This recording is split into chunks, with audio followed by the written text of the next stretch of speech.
Hello and welcome to Connected, episode 222. It is brought to you this week by our sponsors, Luna Display, Squarespace, and Simple Contacts. I'm your host, Stephen Hackett, and I'm joined on one side by my co-host, Federico Viticci. Federico, how are you? Hi, Stephen. I'm good. How are you? I'm doing well. I'm excited to be with y'all today. And on the other side, I'm joined by Mike Hurley. Hello. I was thinking about this, like where... like if one of you on each side of me, but when we do live shows, Mike's always in the middle, and I'm on the end, and Federico's on the other end. I was just thinking that exact same thing. You planted that thought into my brain. I was actually thinking the opposite. Like, what if instead of being on the sides, we're up and down? What kind of dimensions are we looking at here? I think I am always in the middle. I feel like that just like works. Well, because we've done it every time now. Like I sit in the middle, even when we recorded in an Airbnb. I was in the middle. You were, but you two were on the opposite sides when we recorded. It is odd how that has worked out. Maybe it's because we often do Ungenius, so you and I are like already next to each other. Then Federico comes in. I don't know. Next time you see us live, take note of where we're sitting, and if it's changed, let us know. Well, I think it's a holdover from me being the introducer, right? But now it's just the way it is. It's that mic energy, and everybody wants a piece of that.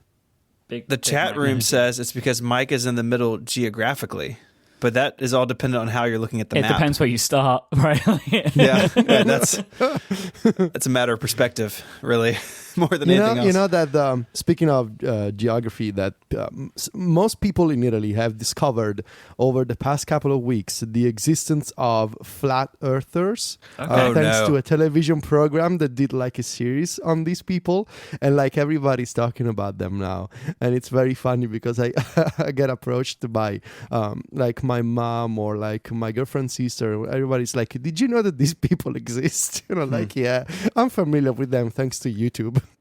I would like, if people are interested in learning more about flat Earth societies, they should listen to episode 13 of the Ungenius podcast. There you go. When me and Stephen get into it. And Stephen, so quick behind the scenes, Stephen writes most of Ungenius, and he tends to write me as if I am a conspiracy theorist. So in that episode, I am kind of a flat earther. So you've got that going for you if you want to hear what that's like. You also doubted the lunar landings, I believe. Yep, moon landing. Yep, there was one more, but I don't remember off the top of my head. Yeah, I don't remember what the last one was. The flat earthers found our email address, though. That was exciting. They did. They did. No. Oh, no. We're going to move right into talking about things we've already talked about in a segment we call Follow-Up. We spoke now 2 episodes ago, 3 episodes, I don't know, time. I was going to say time is a flat circle, but that's a terrible... Time is a flat earth. Time is a flat earth. Don't do it.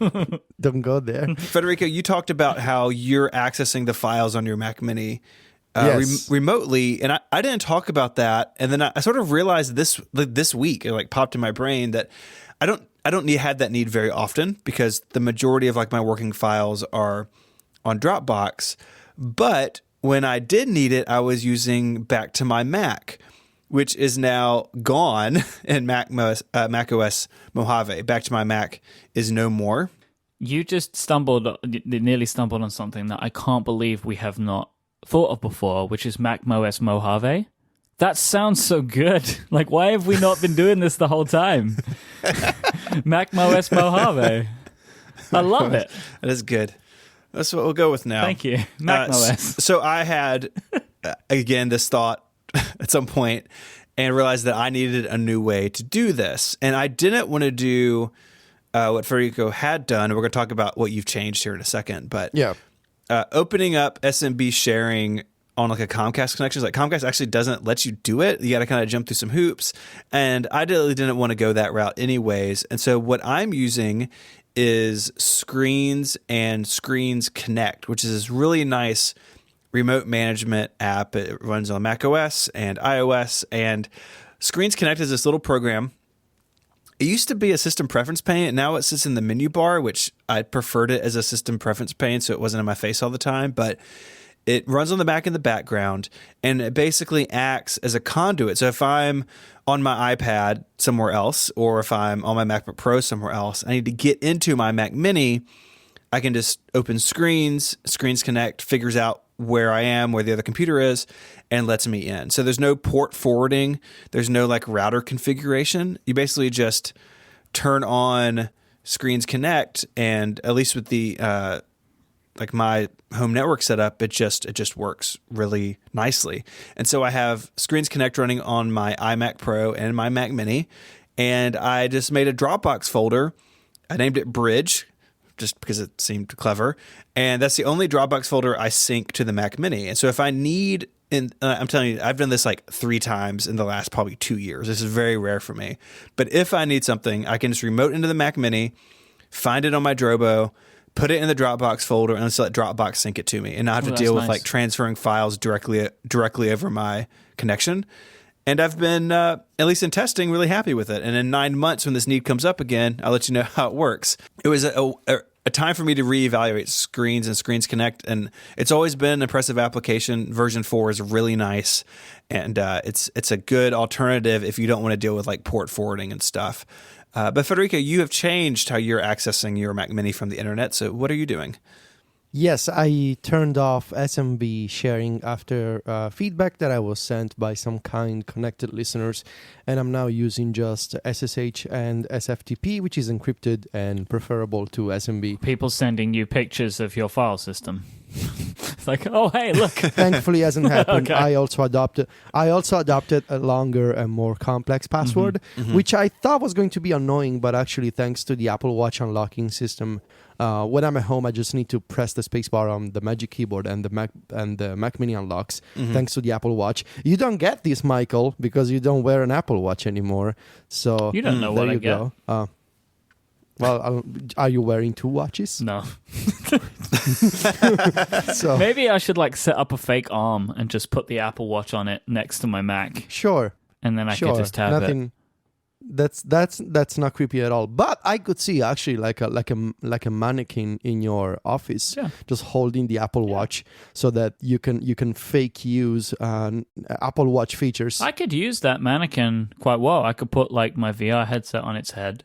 I could put an Apple Watch on its arms. See, and that wouldn't be creepy at all. No, I'm sure your wife would be supportive of the idea of a mannequin wearing tech gadgets.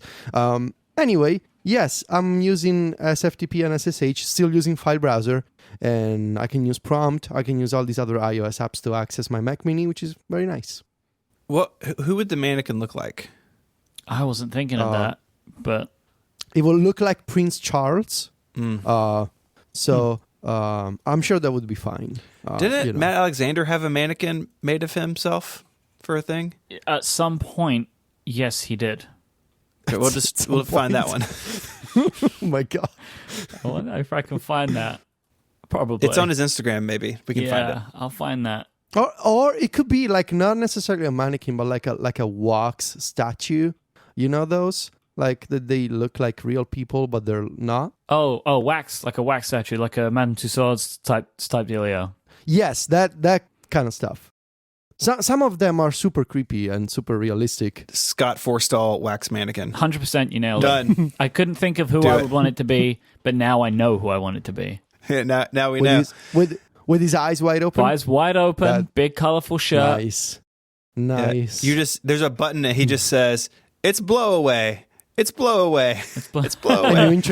And you introduce him as Scotty to people visiting your house. That would be amazing. That would be good.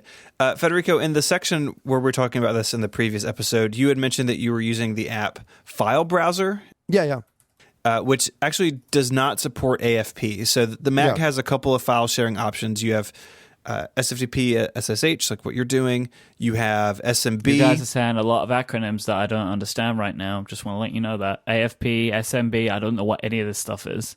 Yeah, SMB, it's actually SMB2 now on the Mac, but AFP... Oh, good. That makes it easier. Yeah, 2 is better than the 1 before it. AFP has been deprecated, though, and so like File Browser doesn't even support it, and it's sort of going away in macOS over time. So SMB limits your options if your ISP doesn't allow you to open it up on the network, which is true for a lot of ISPs, but there's lots of good options now for this sort of thing, and I do kind of wonder like how big of a need this is, like how... If Back to My Mac was really popular, would Apple have killed it off. Like, I can't imagine many people were actually using it. In a post-Dropbox world, people don't do this stuff as much. Right. I mean, I don't know about you guys, but like pretty much my entire file system is in Dropbox. Mm-hmm. Right? Like I don't, the only things that do not go into Dropbox are podcast production files, unless I know, and like the only times they ever go in there, or the only times I ever need them, they're in there because I've put them in there because I know I'm going to be traveling or whatever, right? Like I don't start a project on my desktop if I'm going to be finishing it away from my desktop, and if I am going to finish it away from my desktop, it will go into Dropbox. You know what I mean? Like it's not like this isn't a thing where I'm like, oh rats, I don't have the file, right? Because it's just not, that's just not how I work. Yeah. So I think that's why like something like Back to My Mac just doesn't really make sense anymore, especially when Apple's trying to get you to sync all of your documents. I got my Mac Mini today, and I took great care to make sure I unchecked that box of like sync my desktop. Yeah, Just do watch not want everything delete from my iMac or something. Like, oh, great. There it goes. That's what I wanted. So yeah, my Mac This Mini week's over. arrived. I can provide some important follow-up. The accessory kit, cable. It's just a power cable. That was all that was in there. There was nothing else in there. I was disappointed that the stickers were white. So the Apple sticker color deal is interesting, right? Because if you get a MacBook Air and it's like space gray or something, the stickers are colored. Mm-hmm. My iMac Pro came with dark Apple stickers, but the Mac Mini doesn't. I don't think the MacBook Pro does. It's real hit or miss. The Mac Pro comes with black ones. Yeah. So I don't know why the Mac Mini doesn't come with gray or black ones. It comes with white ones. It's real confusing. Also, can I give a PSA? Sure. I want to talk about stickers for a minute. Oh no. Okay. Very rightly, I think lots more people are putting Apple stickers in general, so I should say, onto their iPads because the iPad Keyboard Folio is a boring expanse of nothingness. So I'm seeing lots of people putting stickers on it. Very happy about this.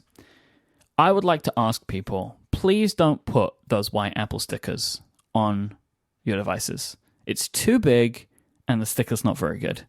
Just spend like a minute Googling for Apple logo stickers and you can get yourself like a nice rainbow one or something like that. Those big white Apple stickers, please don't use them. And if you're going to use them, please don't put them where you think the Apple logo should go. Put them like in another part. Like, don't put it right in the middle. It's way too big. It doesn't look right. Like, if it was scaled down to the size of the Apple logo on the iPad, it would be fine. But that sticker is like, it's like the biggest Apple logo that ever exists. Like, there is no Apple logo on any product that is the size of the sticker they put in the box. It looks wrong. Just trust me on this one. My PSA is over. Do you guys have literally any opinions on what I just said? It sounds more like a complaint than a PSA, honestly. No, it is a public service announcement to make people's sticker devices look better. Okay. No, I agree with it. I just don't have any opinion. I think you're right. Agreeing with it is all I wanted.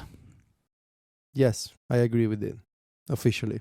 Today's episode is brought to you in part by our friends over at Luna Display, the hardware solution that turns your iPad into a wireless display for your Mac, so you have a super portable second display with stunning image quality and basically zero lag. So my Mac Mini arrived today, and I've tested the Luna Display. I played around with it on my iMac a little bit, and it was great. But now I've spent some extended periods of time with it because I've literally just been setting up my Mac Mini with just the Luna Display. I plugged it into a monitor to get like the initial setup done. Once that was done, in went the Luna Display, and I've been using it for like an hour or so today.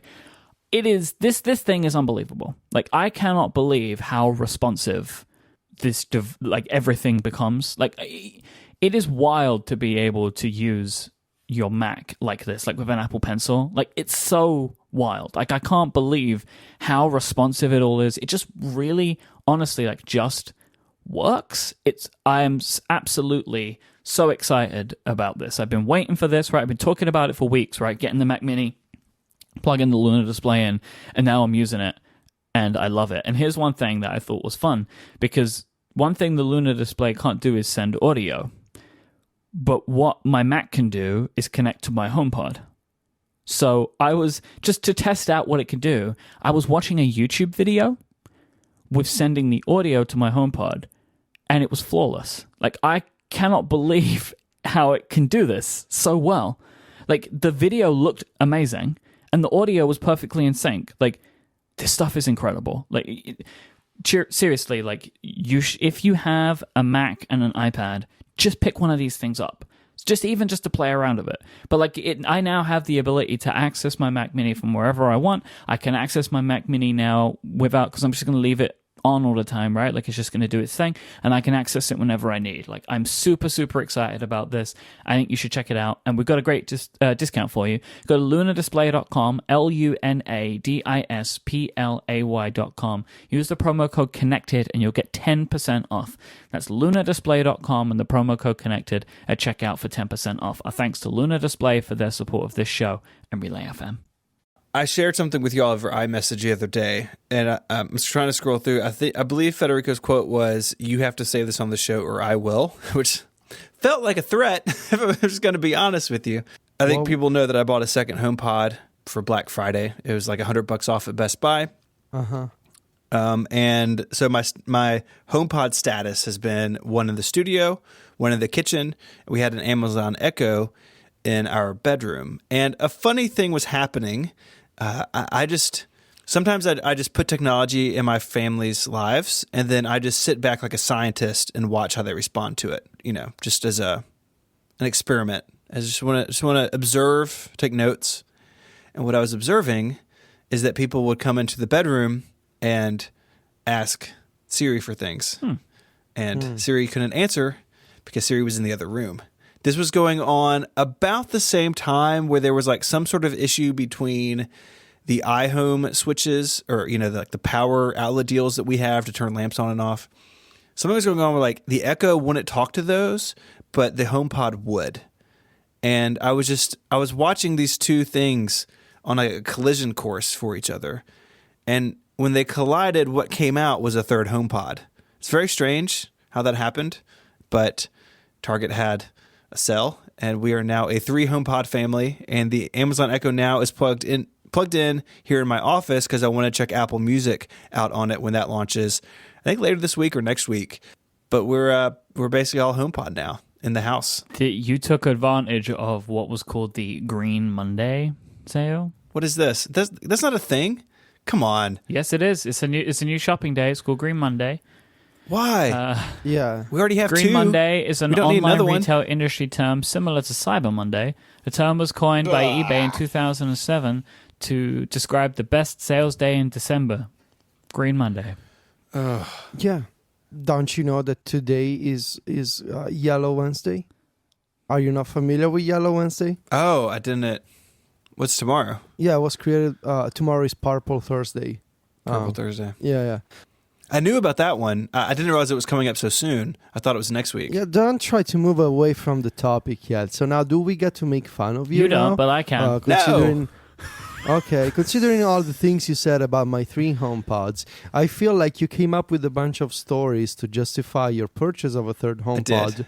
Whereas I was just honest. I just said I like it, so I want a third one. But instead, you need to have this entire introduction. Well, you just like the HomePod and you got a third one. It's fine. But now you understand why I got 3 of them. Now you do. I do understand. I also understand.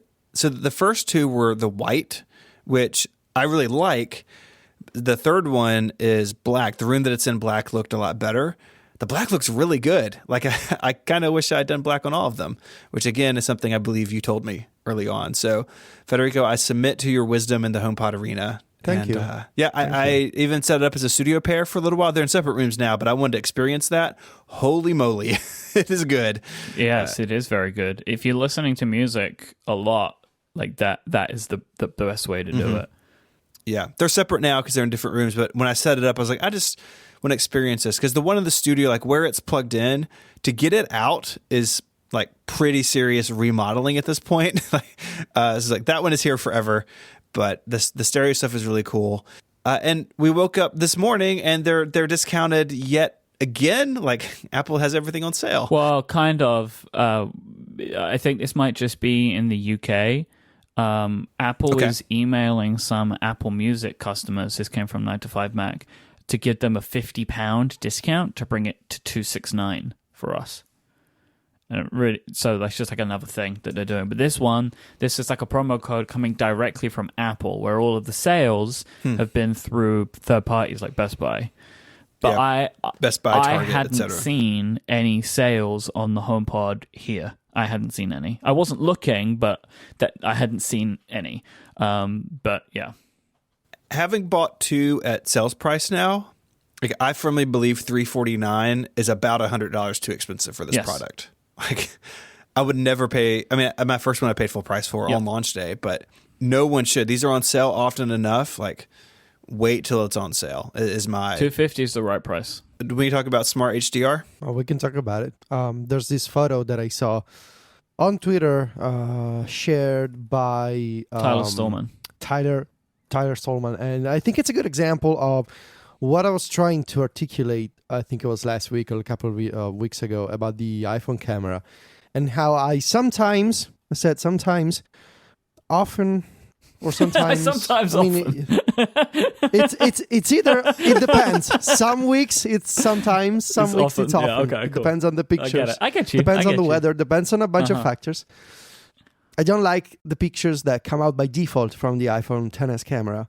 And I think this photo here, comparing the same subject on a photo from the XS and a photo from the iPhone 7, you can see the obvious differences between them, such as, for example, the iPhone 7 version, the highlights are kind of blown out on the subject's face and in the hat she's wearing, and the iPhone XS version using Smart HDR, everything is more uniform, so everything is correctly exposed and the colors are more balanced out. But when I sent you guys this link, I said something along the lines of, this is what I tried to say when I was talking about how old iPhones produced more punchy looks in pictures. For example, if you look at the iPhone XS version, look at the face, look at the jacket, and look at the shirt. The red of the jacket and the white color of the shirt and the details of the face are more flat to my eyes in the XS version. This iPhone 7 version, the red is brighter and the white is brighter, and the face, even though especially the highlights on the nose are kind of blown out, they create that kind of contrast that I don't get in the default XS version. Now, I shared this opinion in a reply to Tyler on Twitter, and a bunch of really clever people, including Sebastian DeWitt, who works on Highlight, they replied to me, and I tried to come up with these arguments for and against the look of the iPhone XS camera, because it is clearly, at this point, everybody sort of agrees that it is a sort of a creative decision by Apple, even more than a technological one, perhaps. With Smart HDR, so the argument for the XS captures more data than it would otherwise be captured by older iPhones without Smart HDR.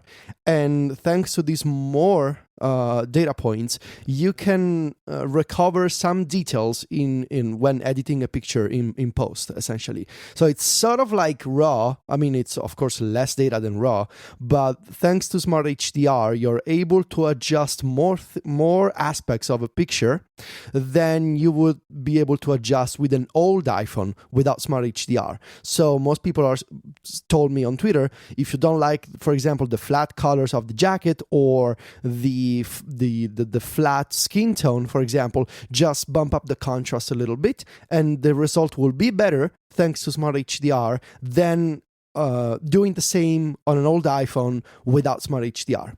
But the argument against, in my opinion, is that I don't want to do this. I understand that argument. Great point. It doesn't work for me. The argument doesn't work for me. Like, I would never really think to do that because I don't know. If I don't like an image, most of the time, I don't know what I don't like about it because I don't have the knowledge. Like, I would never, if you would have said to me, like, okay, look at this image, how do you make it look like the other one? Well, I don't know, turn up the brightness, but no, it's not. It's the contrast, right? Like, I don't know what to do. But I will say, I really like this image pair. It's fun to me because Tyler posted it as here is how good the 10S camera is, right? So like this is like one of those things where it's like I can 100% understand and can see everything you're saying, but I disagree. And I don't think you're wrong. Yeah. This is a difference in like personal taste. I think the 10S photo here blows away the 7 one because it just feels more balanced to me. All the details look better. I guess it's just a difference this is a lot of the problem with camera comparisons anyway. It's like people actually like different things. And I am a big fan of the photos, it's like the portraits you see where like the sharpness is like all the way to the very end. And it has that like it has a very specific look to it, but a lot of people do not like that. But I do like that. I guess what I'm trying to say is, if it is possible to improve the default Smart HDR picture with edits later, I would like Apple to produce a better default picture that implements some of those edits without requiring me, the user, to go in and do those edits manually. So I want them to keep Smart HDR and keep improving it for the future. I just think the version of Smart HDR that they chose for the launch, for the first iteration of it, can produce sometimes, like I said, results that are a little boring, a little too flat. And that, I don't think this is just me saying this thing. I've seen this comment from a bunch of people, and I think there's room for Apple to produce pictures with Smart HDR that balance out all the details, that produce, uniform colors and exposure and highlights and all of that, while still having that extra little kick in the contrast, in the color, whatever it is.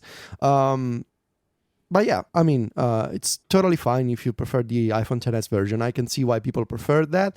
And I'm not saying that the iPhone 7 is necessarily a better picture, but like, again, just look at the head and you will see the problems there. But when I look at it, like I showed this picture to Sylvia, right? So I zoomed into the picture so that I would cover the 10S and 7 model names. And I asked her, which one do you prefer? And straight away, she told me, well, the one on the right is so much better. So I don't think I'm alone in this, but I understand why most people maybe, don't agree with me, or others like me. So this picture we mentioned was taken by Tyler Stallman. Tyler's a very interesting content creator. I enjoy his stuff a lot. He's good on Instagram and YouTube, and I was on an episode of his podcast recently. I'll put all those in the show notes. And the model is her name is Anya, and she is also an awesome Instagram person. She's like an influencer and a model, and she has a really cool Instagram page too. And Tyler and Anya are married, and Tyler takes a lot of Anya's photos. They're a really cool duo. So I'll put links to all their stuff in the show notes. So Federico, the next bullet point here in follow up says Belkin launches wireless charging dock, and you are the king of the docks. It seems like. Okay. Am I? Okay. You're the dock king. What's going on with this one? So what happened here is that I don't know what Belkin is doing since they were acquired by Foxconn. Remember that? Holy crap! Belkin is a Foxconn. I forgot that. Yeah, they are. They are a Foxconn subsidiary, I suppose. Anyway, just so last week there was the Apple Store refresh with what did Apple launch last week? A bunch of new watch bands and something else. And the iPhone XR clear case. Yes, the case. And so I had been checking for a few weeks at that point because I realized that on October 30th, when Apple was doing their Brooklyn event, Belkin announced the only USB-C to HDMI adapter with support for 4K at 60 Hz and HDR output. So I've been looking for adapters like this, couldn't find anything that supported 4K 60 and HDR with Dolby Vision and HDR10. And Belkin thought that announcing this in the middle of an Apple event was a good idea. So I don't think a lot of people noticed. I noticed because I was checking out their press newsroom as page. King of the Docks would do. And so Of course. So I had been checking the Apple online store for a few weeks, and last week I saw the Apple Watch bands and the iPhone XR case, and I was like, let me check if Belkin actually released something today and told nobody about it. So I went to the US Apple online store and didn't see anything. Then I went to my local Italian Apple store, and I saw both the new Belkin USB-C to HDMI adapter and the Boost Up charging dock for iPhone and Apple Watch. So it appears that Belkin kind of soft launched both of these accessories just in European Apple online stores. I have no idea why, but this is the case. I acquired the USB-C to HDMI adapter, works as advertised. I had an article about this on Mac Stories a few days ago. But the Boost Up, so this is an evolution of the original Belkin Valet charger that featured a Lightning connector and an Apple Watch stand. This one has a wireless charging pad for modern iPhones and a horizontal Apple Watch charger so that you can take advantage of nightstand mode when the watch is charging. And the wireless pad for the iPhone uses Qi charging, of course, at 7.5 watts. So this is unlike Android, 7.5 watts is considered fast wireless charging on iOS by Apple. I think Android devices can go up to 10 watts, if I'm not mistaken. Anyway, this is an expensive dock. It's gonna cost £140 or 160 euros, so not cheap. But I have been informed by Santa Claus, reading my girlfriend, that I will be getting one of these for Christmas. So I'm very much looking forward to this in the white version, which is gonna go great with my IKEA nightstand. But yeah, I mean, I already have a Logitech, it's just called Logi. In Europe. Wireless charger in Europe, yeah. I have a Logi charger, which is great. It's very nice, very minimal. It goes great with this IKEA furniture. But I want an integrated solution for both the iPhone and Apple Watch, and this is it, even though it costs a lot of money. And I don't understand why it costs so much money, but, no alternative is as pretty as this one. Yeah. And also, I should say the USB-C to HDMI adapter, also expensive, costs 60 euros or 50 pounds. It's a thick dongle. Yeah, let me tell you, this is one thick I think dongle. it's huge. And even more annoying and surprising is that you pay 60 euros for this, and you don't even get the option to charge the iPad while outputting video to an external monitor. There's no USB power delivery built in, so this is literally just one adapter for 4K at 60 HDR output. It works great, does what it needs to do, supports iTunes and Netflix thanks to HDCP 2.2, but your iPad's battery is going to run out if you keep streaming video. So I'm looking forward to somebody ever doing 4K at 60 with HDR in a USB-C hub. I think that's going to take a while, though, because this is a lot of chips that need to go into this dongle. And I'm not sure if, I mean, they could do probably USB-C hub that is as big as the iPad, and that would support it.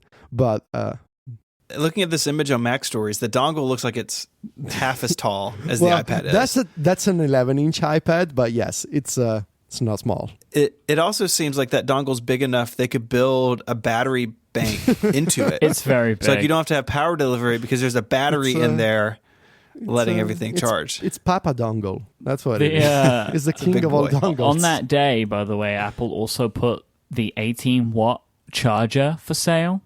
Oh yes, that's the which thing that was is missing from my list. Which is particularly exciting if you are somebody who needs to charge of a UK plug, because this is the first time that Apple has shipped a collapsible UK plug since the Apple Watch. The Apple Watch had a collapsible UK plug where the prongs would collapse inside of the plug. I remember I saw somewhere like an interview with Johnny Ive, and he said like how long he'd been working to try and make this product.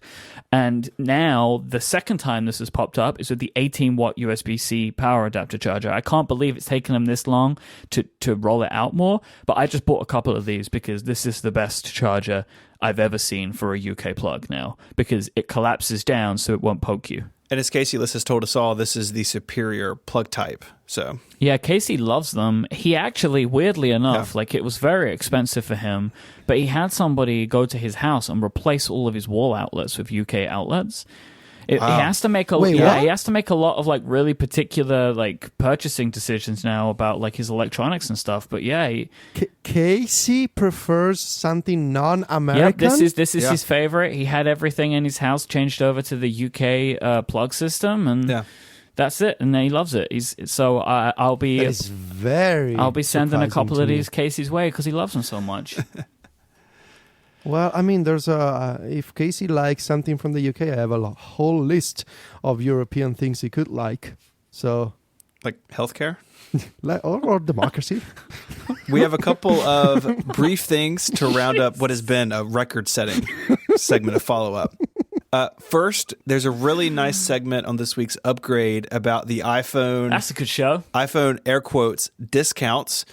You and Jason, Mike, you and Jason spoke a lot about the iPhone XR and the XS and how Apple's really pushing people to trade in old phones. We touched on that in last week's Connected, and I had this like whole follow-up thing in my head, and then I listened to Upgrades like, well, Jason said everything I thought, so just go listen to Jason. Yeah, I liked what Jason was saying because he provided maybe like a different opinion and a little bit of like potential clarity for why this thing is happening.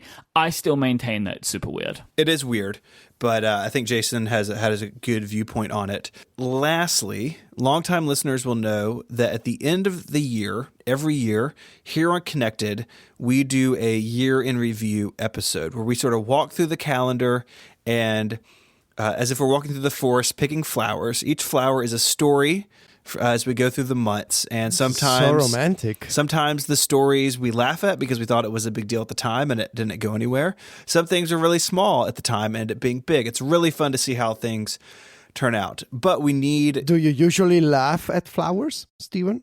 Well, the metaphor did fall down a little bit. Okay. I was hoping we could just keep going. We need your help a little bit, though. So if you have a story topic from 2018 you'd like us to revisit, just tweet with the hashtag #ConnectedYear, and we have a little robot going around and scooping all those up into its basket. That episode will come out on December 26th. You're being very, very visually metaphoric today.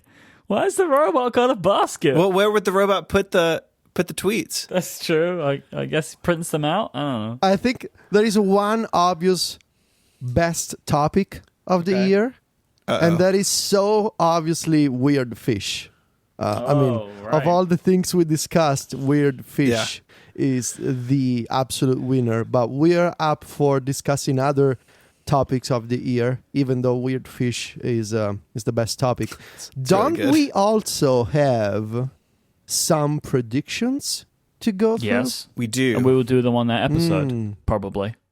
Mm-hmm. We have some 2018 predictions that we need to Who's go through. writing it down that we're doing this on that episode? One of the three of us needs to write that down so we remember. Steven. All right, great. I said Steven. Great, okay. Brilliant. All right. Start on year in review outline and what should I say? I'm putting this in my task manager and predictions. Include 2018 predictions. This is what people tuned in for, right? To listen to Stephen put things into Remember the Milk.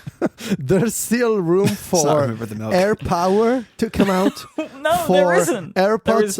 There is yes, no there more is. room. There absolutely is. I got my first AirPods on December 20-something 2 years ago. It is absolutely possible. No.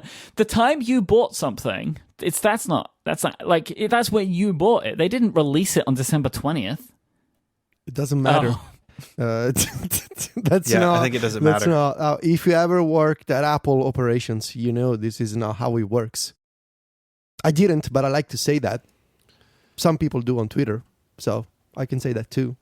Do you work at Apple? Do you? Today's episode is brought to you by our friends over at Squarespace. Make your next move with Squarespace. They let you easily create a website for your next idea or project with the ability to grab a unique domain name, take advantage of and customize award-winning templates, and have 24/7 customer support right at your fingertips. Squarespace is the all-in-one platform that will let you do whatever it is you want to do online. There's nothing to install or patch or upgrade. They take care of all of that for you.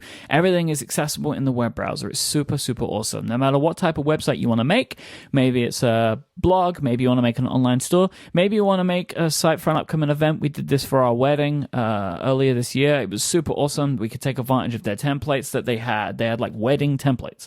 So all of the page information was there. All of the structure was there. We just needed to go in and customize what we needed to customize. It couldn't have been easier, and I just don't basically without Squarespace we would not have had a website for our wedding, and none of our guests would have made it to our wedding. So thank you, Squarespace, for making sure that because it really was, I joke, but like it had like everything, all of the information that everybody needed was on there. The ability to take RSVPs, we did with Squarespace. To take everybody's meal options, we did with Squarespace. Like, it really was amazing for us.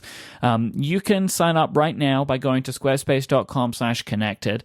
And once you're ready to sign up for a plan, after you've played around with their free trial, you can use the code CONNECTED to get 10% off your first purchase of a website or domain and show your support for this show. Once again, that's squarespace.com/connected and the code CONNECTED to get 10% off your first purchase. Our thanks to Squarespace for the continued support of this show. Squarespace, make your next move, make your next website. We have to talk about the smart battery iPhone case. Remember this thing from several years ago? The humpback. That's right. People made fun of for how it looked, but it turns out that it worked pretty well.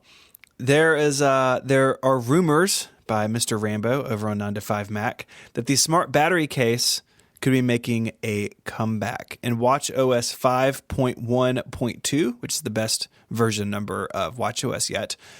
He found a case, references to a case, 3 individual cases actually, all of slightly different sizes that could be for the XS, XR, and XS Max.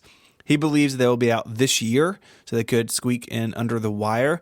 Actually had this in the show notes a couple of days ago, kind of assuming that it would be out yesterday or today. It's not out yet, but it seems like it could be. Here's the thing, right? Now, this feels like something that you would match up with AirPower, right? It's all battery related.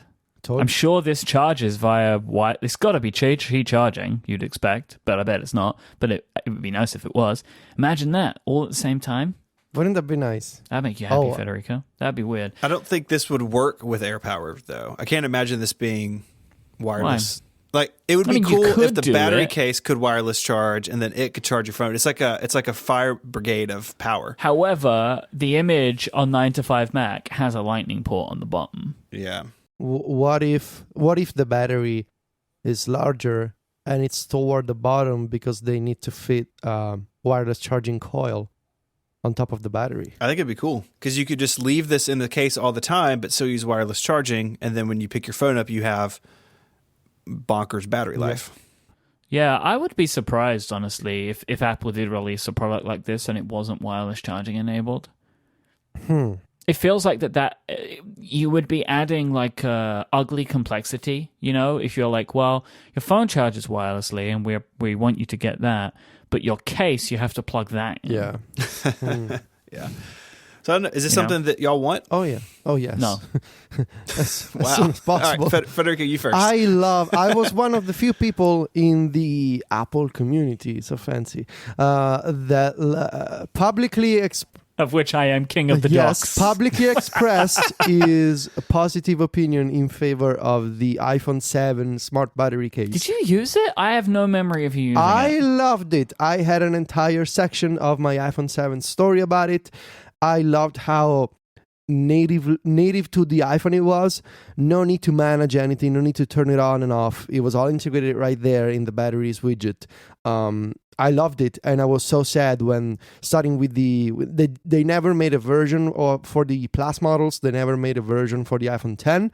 We recently gave this old iPhone 7 to Sylvia's mom with the smart battery case, and she's absolutely loving it. She never has to charge the phone during the day. It just works, and once you get used to the thickness of it, I think it basically doubles the battery of the phone. And if that's a compromise that you're willing to accept, this is the best option that you can find on the Apple Store. And so I want to get a XS Max version of this as soon as it comes out, because I never want to plug in my phone during the day, as I'm doing right now, but the phone is sitting on top of this wireless charger on my desk. I don't want to do this. I want to have the iPhone in my hands, and with the smart battery case, I could do that. Ask any tech blogger and they'll make fun of the hump on the back of the case and criticize Apple's industrial design. Words. Appearances are debatable, but the smart battery case has some serious practical advantages over third-party battery cases that I've always wanted to experience for myself. Yes, that's me. Yeah, it's a good you. quote. You said that. It's a real good quote. It is. It's good. Yeah. I just don't need extra battery life on my phone. Like, it is this phone is absolutely fine. Like, I have no requirements for additional battery. I would like it for travel. Even then, I don't, because here's my thing, right? I am always still going to bring an external battery pack. Yeah, but battery is like RAM. The more you have in the phone, you're never going to complain about it. Yeah, but it isn't a problem for me because a couple of reasons. Most planes have something you can plug into these days, right? So I will just plug a cable into like the seat outlet.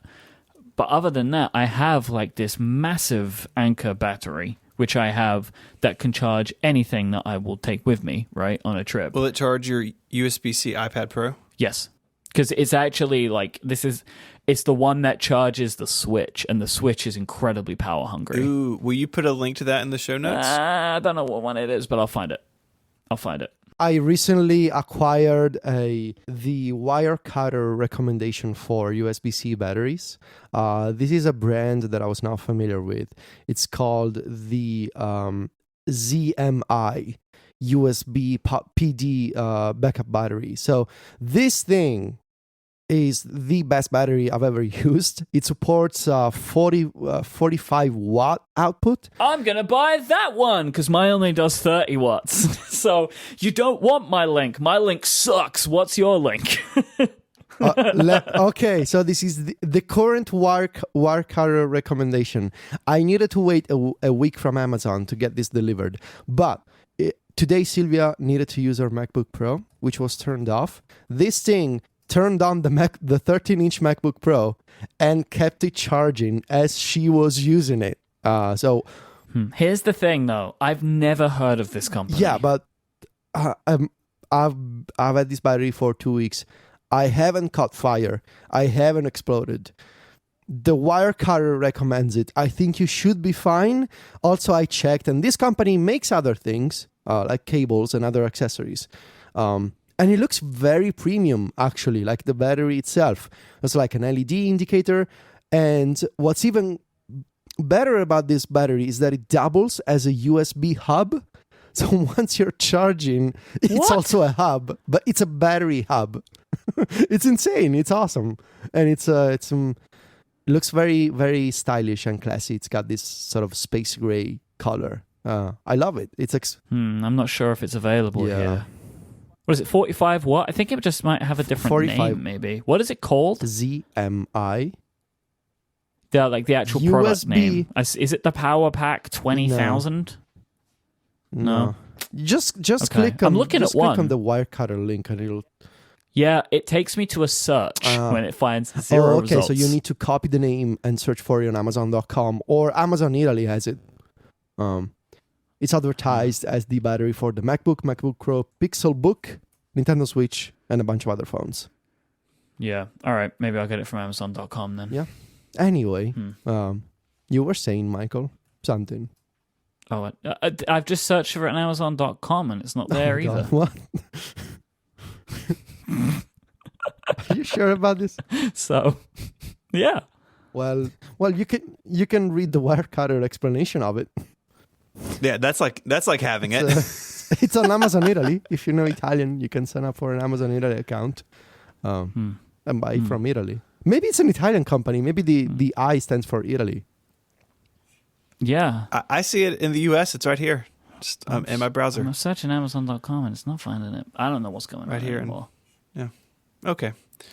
The aforementioned watchOS 5.1.2 brought with it for US Apple Watches, I should say, the ECG functionality. So this was something that was teased way back when the Apple Watch Series 4 was announced. And we're not doctors. I know that we may sound like we are, but we're not. So I don't know if we can give like a super thorough explanation of how this works, but effectively what the watch does is monitors electrical impulses across your body. So it uses a new sensor on the back of the Series 4. And then, so that's on your wrist, and you touch your index finger to the digital crown after opening the new ECG app. And you're supposed to kind of sit still, and it will monitor electrical impulses from your heart across your body. And what it is looking for... I'm so sorry, but can I give some real-time follow-up? I'm so sorry. Is it about Amazon? It's about this battery. Oh, gosh. It's listed differently in different countries. I found the same thing in Amazon on Amazon.co.uk. It's called the ZMI QB820. Like that's the product code. It's listed differently in different countries, but that's the product. I'm sorry. That's a sign of quality. But like I figured I had to get it out there so like we can stop people from tweeting at us. I found it. It's going to be Amazon.com, Amazon.co.uk. It's listed differently, but this way you should find it. Okay. I'm sorry. Now we can move back onto ECGs.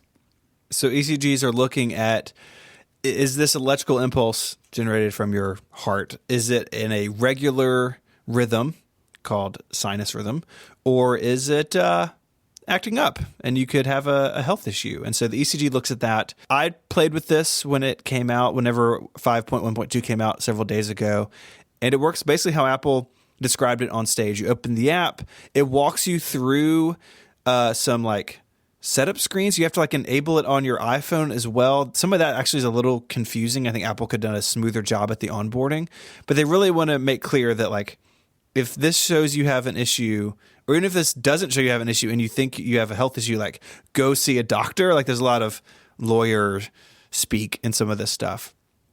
But once you get it all set up, you just open the app. It walks you through. You have to sit still. So I did it, and I actually moved a little bit, and like my finger moved on the digital crown, and it basically said it had to restart. But 30 seconds counted down. I got a healthy return, which is good. Yay. And then that is when the test is done, you get a screen saying, "Do you want to basically write down any symptoms that you're having?" And it appends all that in the health app. So say that you felt lightheaded and you did this, and then the reading is inconclusive or shows that you may have something going on. You could write down, I felt lightheaded, or I felt dizzy, or whatever that may be. So when you go speak to your doctor, you have a very clear record of what happened. And the health app will actually, this is so cool, will generate a PDF of all of your test results that you can just like send to your doctor or print out and hand to them, so they have this over time. Because some of these issues can be intermittent, from what I've read, that this isn't something that's going on all the time. Sometimes it kind of comes and goes. And so if you've been doing this for a month and you caught 3 of them, that could be like really useful information to your healthcare provider. And Health App just takes care of documenting all that for you. So like, it's really pretty cool. And I was glad to see that I'm healthy, at least in this regard, which is nice. And I like that it's here. Mike, I know you haven't been able to play with it. Your watch is not a U.S. model. Oh, you don't even have a Series 4. What am I saying? Federico, you have a U.S. watch in your household. Sylvia does, correct? because I bought a Series 4 watch for her when I was in Brooklyn. So I tested this, and initially I had a very, very wrong idea in that I tried to perform an ECG as my post-dinner digestion was going on, and my heart rate was too high for the ECG. So you get a message. I was getting inconclusive, and one of the reasons listed by the ECG app was maybe your heart rate is a little too high right now, and that usually happens when your body is going through digestion. So okay, I was like, "What did you eat?" But okay, it seems normal. I didn't know that. It was not a light dinner, I should say. So that was not surprising.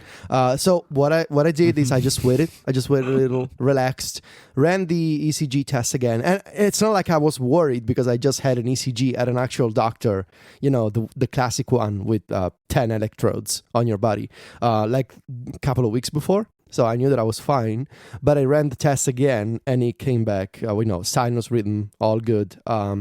There's a bunch of, when you set it up the first time, there's a bunch of screens and like explanations that you need to read. You need to provide details about your, about your age and your weight, I think, like details that the health app can compare, to produce these summaries for you. And I mean, it was great. I think much of the skepticism surrounding ECG is that you're comparing, going to a cardiologist and having usually 10 electrodes attached to your body, to your limbs, to your arms, to your chest. You're comparing that, which is it's a lot of like medical equipment going on, to a bunch of cables, and they need to put some gel on your skin to make sure that the electrodes attach correctly. You're comparing that to wearing a watch, putting your finger on the side of the watch, which looks kind of ridiculous. But I compared the printed result of the traditional ECG to the watch ECG, and the graph of the heart rhythm, it was basically the same. It was actually kind of the same heart rate and the same rhythm and the same shape of the graph, if that makes sense. So I think, I'm not sure if it's going to be, it's like the heart rate measurement. I don't think it's going to be as accurate as wearing a chest strap, for example. In this case, I don't think it's going to be as precise as wearing electrodes when you go to the cardiologist, but I think it's close enough. And I think this idea of creating a closed circuit by putting the finger on one side and having the watch on the opposite side of your body, I think it works. And if they got approved by the FDA, they're clearly onto something. So I think it's awesome that they're doing this. I really love this line from John Paxowski's article on BuzzFeed. He says, the point here is not that the watch can't do a medical grade ECG, it's that it can do an ECG at all, right? It's like, yeah, sure, it's not the same as a 10-lead ECG, but it is a version of it that you can do whenever and wherever you want. Like, that is kind of incredible because, like, look, if you've had something in your chest and it feels weird, if you want to get an ECG done that day, you got a long day ahead of you if you're going to get seen today, right? Like, you're going to have to go somewhere, like all that kind of stuff. And if you could just immediately test yourself to give yourself some level of peace of mind, great. And there is an example of this already, right? There's this guy on Reddit who was playing around with it and was getting weird. He was getting weird results. Tried it on his wife, it was fine. Put it back on him, weird results. It was saying AFib, like afibrillation. Went to a healthcare place, they tested him, and they were like, "This probably saved your life." So, like, wow. It's wild. Like, and again, this was inevitable to happen. That exact thing was inevitable to happen. Funnily enough, it happened on the exact day that the feature came out. So, I wanted to say something about people complaining about the fact that it's US only for now and saying this is software, why don't you just roll it out even though you don't have certification by each local government? Seems wise. First of all, I don't think these people get the idea of how providing people with a quasi-medical feature can expose yourself to class action lawsuits and all kinds of troubles when it comes to, oh, my watch didn't detect AFib and I died and now I'm suing you because you gave me a watch that didn't tell me. It's important to have oversight. It's important to have approval and to have clear regulations in place, because when you're telling people you buy this watch, you buy this device, and you can run an ECG and it'll tell you if it detects signs of AFib, I think it's important that you get everything covered in terms of working with the local government, working with the local medical institutions, getting approved for sale in a local market, because this is not like, oh, I don't get Apple News in Italy, or I don't get the Apple TV app in the UK, or something like that. This is serious stuff. And people are going to use this feature to perform tests that are up until today were performed at the doctor's office. And they're going to install a software update that in the background will monitor them and tell them if it detects signs of a medical condition. I mean, this is not a joke. And when it comes to this kind of functionality, I think it's extremely important that any company, not just Apple, but in this case, we're talking about the Apple Watch, that they work with each local government and each local healthcare institution, whatever you want to call it, to make sure that it is approved, and that you will go, if you go to a hospital, those people will know what you're talking about, that if you generate a PDF and you bring it to your local health office, they will know why you have that PDF. It's all these details that while I understand the argument of it's just software, so it's technically possible, I think in this case, unlike news apps, unlike watching TV shows, it's extremely important to make sure that each citizen can use this feature while knowing that it was approved by their local government, that they pay taxes for, and by the health organization, the health institutions that are local to their country.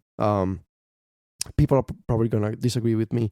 I think that any software feature that deals with the health aspect of your daily life needs to be approved by the country where you live, and needs to become compatible, for the lack of a better word, with your health institution and local organizations and your doctor and your, it's why we don't have, for example, the health integration with local hospitals for blood tests.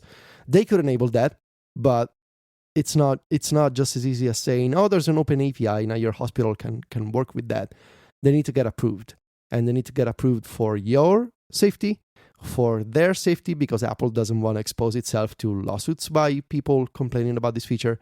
So it's bureaucracy, but in this case, I feel like it's needed. I completely agree. This is a super tricky thing. You want to make sure you get it right. You want to make sure that it meets that everybody's cool with it, especially because any of these types of things will increase the stress on the healthcare system. People being able to test themselves at home is a good thing and a bad thing, right? Because if the software isn't 100%, which it probably isn't, right? Like, it's not going to get every reading correct.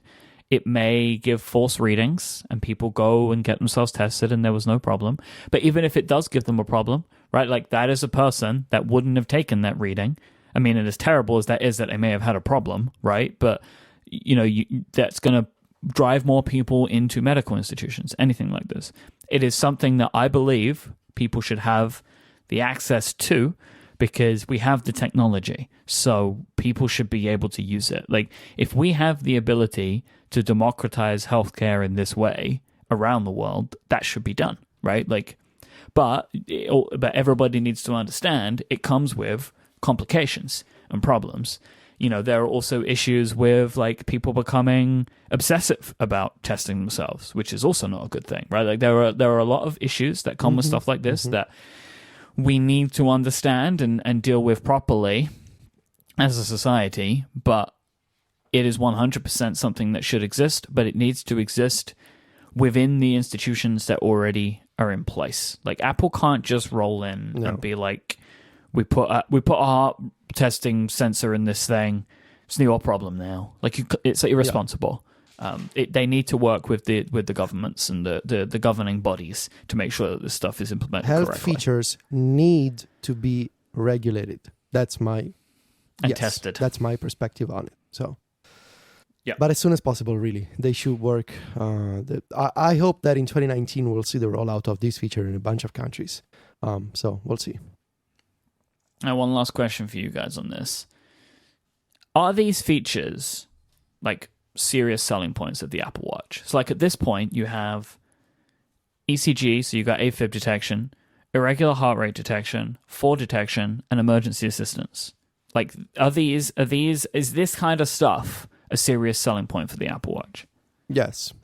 I think it is. I've said on the show in the past that, if I had a family member who was at risk of some of these things, I would buy them one. And not a bit too many details out there, but I've got a family member who has had some recent health issues, and I'm thinking about buying them an Apple Watch because one of the things that they're going through, the watch could really be helpful in their situation. I think that's a good idea. I think you should do that. It is, it's an expensive gift. It's an expensive device, but I think that the stuff they're doing now with the sensors builds on what they were doing a couple of years ago, right? Like the reason I wear an Apple Watch most days, I don't wear it every day, but the days that I wear it, it is for the fitness and tracking stuff, right? So like go work out, go for a bike ride, go for a run.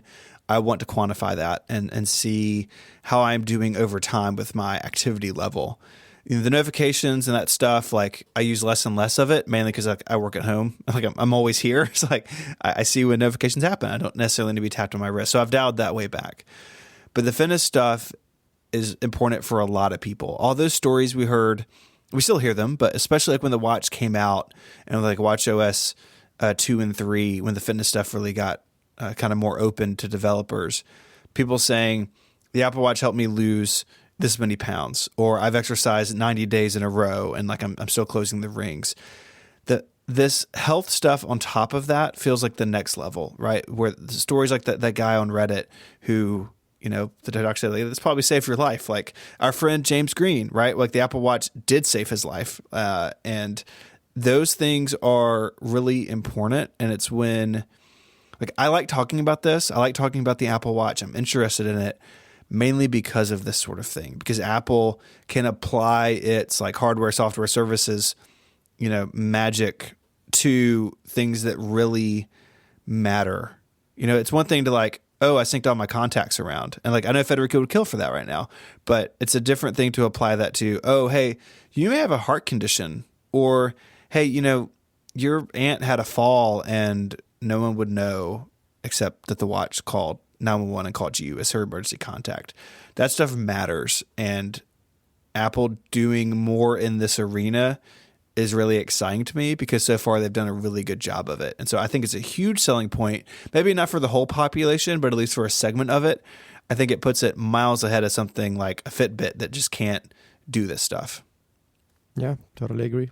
This show is also brought to you by our friends at Simple Contacts. We're all busy, really busy lives. You have stuff you want to do. You have work to do. You have side projects you want to get to. You have video games you want to play. Whatever it is, you have things in your life. And nobody wants to sit in waiting rooms. Like, we're just talking about this stuff, right? Nobody wants to sit in waiting rooms.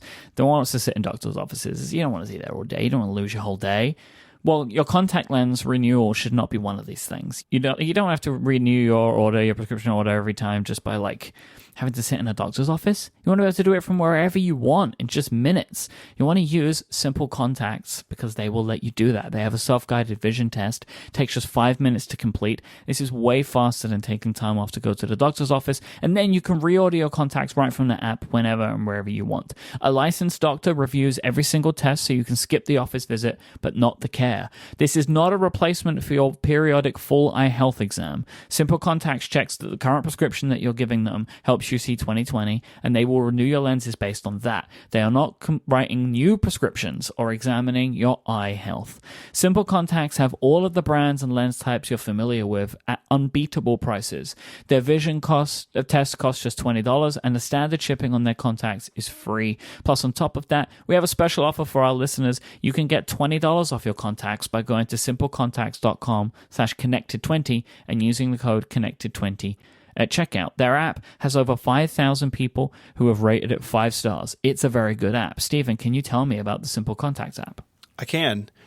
It takes something as old-fashioned as like a vision test and just makes it kind of like fun and exciting to do. So you put your contacts in and the app walks you through the test and it tells you like how far back to stand so you can't cheat, right? It's not like, oh, I'm holding the phone in my hand. Like it walks you through it all in a way that I was like, oh yeah, like why hasn't this been automated? Why hasn't this been made smarter than it's like a poster hanging on an office wall. It's really, really slick. Once again, that's simplecontacts.com/connected20 and the code connected20 at checkout for $20 off. Our thanks to Simple Contacts for their support of this show and Relay FM. All right, so we're going to round out this episode talking about an article that Federico wrote called The Mini Setups of the iPad Pro. And so we spoke about your Mac Mini setup and how you're doing some of that. And we talked how the iPad sort of interplays with that at your desk. But this article, you kind of walk through the different ways you have used your iPad Pro and some different methodologies you're using depending on how you want to work. That's, I think, a really unique thing about the iPad, at least in the Apple ecosystem, where like a MacBook Pro is kind of a MacBook Pro, but an iPad you can put in all these different situations depending on what you want to do. So do you want to walk us through a little bit about some of the keyboards you're using and the USB-C stuff? So the first, the idea of this article was to show the setups that I tried, but also make the point of the iPad Pro. The iPad in itself is more versatile than something like a MacBook because of its form factor and how it can change depending on the accessories that you use, but also make the point of USB-C being a bigger deal than maybe initially expected because it unlocks compatibility with a bunch of accessories that you probably already own for your Mac, which you can now use with your iPad Pro. And the setups that I detailed, so let's see, the Magic Keyboard that I initially used with the Studio Neat Canopy stand, but now I'm using with the Finti cover. It's a product that I got from Amazon.com, and Jason Snell was he told me, actually I forgot about this, but I used to own one of them. The Finti cover that I'm using, it's very much inspired by the original origami stand. Yeah, I totally forgot about that, but this is where it draws its inspiration from. This is a cover for the Magic Keyboard. You put the Magic Keyboard in a plastic shell, so it sits into the shell. It doesn't move, and you can close the cover on top of the keyboard. It's got magnets, so they sort of attach to the bottom of the cover. But when you want to use it in typing mode with the iPad, those two little magnetic tabs, they create a stand. Like a triangular shaped stand, and you can put the iPad on top of that stand, and it's not gonna fall off. It's not gonna open accidentally. And this is my favorite setup when I want to use the Magic Keyboard. I also detailed how I'm using the Viozon vertical stand, the thing that looks like a mini iMac foot made of aluminum, to raise the iPad to my line of sight. And with that setup, I mentioned again the Magic Keyboard, but mostly the Matthias Mini Tactile Pro keyboard. That this is a mechanical keyboard that's based on USB that I've been using, and I really enjoy it. It's the article has a bunch of details about what kind of mechanical keyboard it is, but it's very much inspired by the tradition of classic Mac keyboards, and it's very noisy, it's very loud. Sylvia hates it. I love it. I'm probably gonna have to stop using it soon because she really doesn't like it. Can I ask you a question about the Matthias? What do you think about the way it looks? It's not pretty. I think the pictures that I had in the article made it look prettier than it is. Yeah, it is an unfortunate looking thing. I think. It's ugly and it's bulky and it's heavy, and you need to need to hide the thing when people visit your house. It's heavy. It's not light. It's not light. It's powered by steam. Like, what do you expect? Each key has its own mechanism. So there's quite a. But still, there's a bit of metal. I would never have thought that. That surprises me actually to hear that they're heavy. I will say on those images, very good job, by the way. You did a very good job with the imagery in this post. It looks really good. Took them, so she's very good. She's got the eye. You go. You have a new design expert. Like, what would we call it? Like a creative. What are they called? Creative director. Creative there director. You go. That's what she does. But yeah, and so I detailed the mechanical keyboard, the Viozon stand, and then I moved on to the topic of USB-C hubs and how The first one that I bought was not an iPad Pro hub, it was a MacBook hub. My bad for assuming that it was going to work well. It was a Hyper hub, the Solo 7-in-1. I should have assumed it was going to be a good solution for the iPad Pro. In fact, they made a new thing for the iPad Pro that has a grip specifically designed to attach to the iPad Pro, like a soft rubber grip.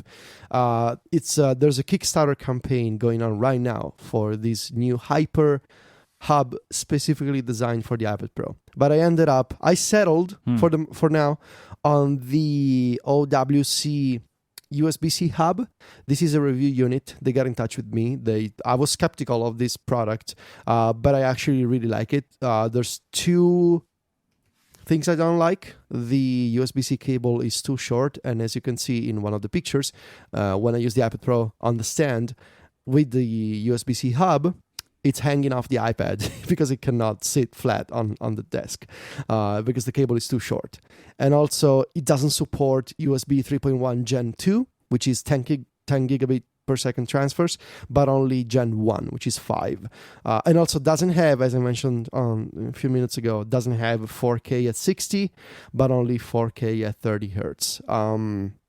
But yeah, so it was this kind of long article, longer than I expected, going through this idea of how you can extend the iPad Pro using keyboards, using cases, using stands, and mostly using USB-C. Oh, and also there's a final section about using the iPad with an external display, with the ultra-fine 4K that I've been talking about.